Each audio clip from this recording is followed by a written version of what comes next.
அல்லாஹ் மலிக்.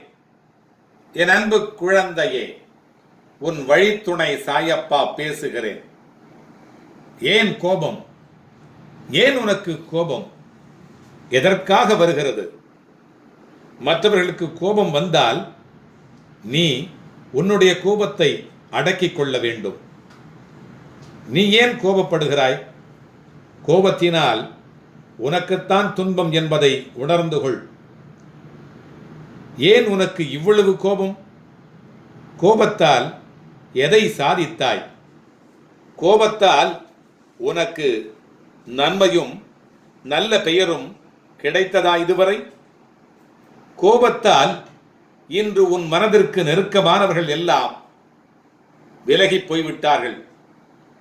கோபத்தால் இப்பொழுது தொலைவிலே இருப்பதை போன்று நீ உணர்கிறாய்.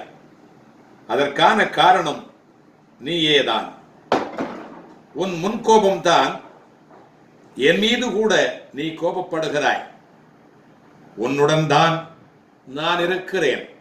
ஆனால் நீயோ நான் உன்னை நிர்கதியாய் விட்டுவிட்டேன் என்று புலம்பிக் கொண்டே இருக்கிறாய்.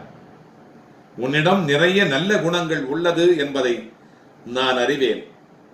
ஆனால் அதை உன் கோபத்தால், முன்கோபத்தால் முன்னின்று நீயே அழித்துக் கொள்ளுகிறாய். எல்லோரிடத்திலும் தன்மையாக பேசு.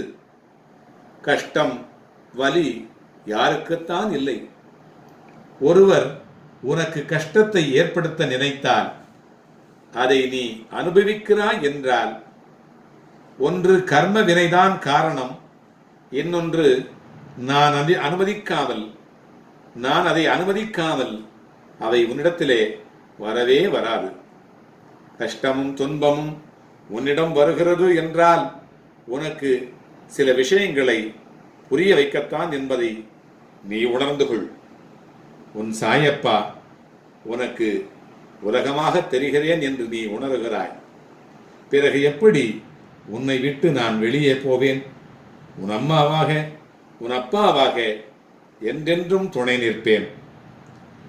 நாம் என்னதான் முயன்றாலும் நம்மை இந்த உலகத்திற்கு நம்மால் நேர்மையானவனாக, உண்மையானவனாக ஒருபோதும் அடையாளம் காட்ட முடியாது. எல்லோருக்கும் நல்லவன் எப்படி ஆக முடியும்? எல்லா மனிதர்களுக்கும் இரண்டு பக்கங்கள் உண்டு. அவற்றை அம்பலப்படுத்தும் வல்லமை நம்மை ஆளும், நாம் வாழும் கால சூழ்நிலைகளுக்கே உண்டு. அந்த காலத்திற்கே உண்டு. வாழையடி வாழையாக வாழுகின்ற உன் குடும்பத்திற்கு நான் என்றுமே துணை இருப்பேன். இந்த கோபத்தை விட்டுவிட்டு குணத்தோடு வாழ நான் கற்றுக் கொடுக்கிறேன். அந்த குணத்தோடு என்றென்றைக்கும் நீ வாழ வேண்டும். நீ வாழ வேண்டும். அதற்காக நான் உனக்கு துணை நிற்பேன். அல்லாஹ் மலிக்.